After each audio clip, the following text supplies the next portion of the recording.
Good day everyone, I will discuss today in simple terms how this flowchart works. This flowchart forms a square shape comprising of symbol depending of the number that the user types. Step 1. Input stage. The program begins with the user being requested to type in a number. In case the input is not an integer, when the user insert a letter or a number other than a whole number, the program will respond saying invalid. Please input an integer, then it will ask again. When the input is an integer but under 2, such as 1 or 0, the program reports that the minimum value is 2.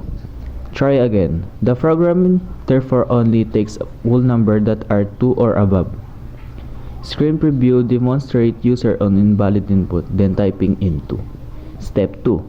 Displaying the square. After the user input a valid number, the program will show a square design composed of the symbol hashtag. As in illustration, when the user type 3, the program will print out of a square of 3 by 3. When the user key in 5, the program writes a 5 by 5 square. This achieved in the flowchart by 2 loops, where one loop manage the rows, where the other loop manage the columns. The program takes a column of a hashtag, a UFON arrow being completed, and proceed to the next line until the square is complete. Step 3. Repeating the program. Upon the presentation of the square, the program will prompt the user whether he/she wishes to have another go. In case the user input to y or small y, he or she restart the program and enter another number. When big N or small letter n is entered by the user, then the program terminates with the message programs end here. Bye.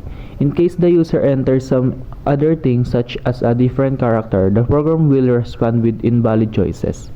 Re-enter again until a valid entry is given. Screen preview, enter y then n.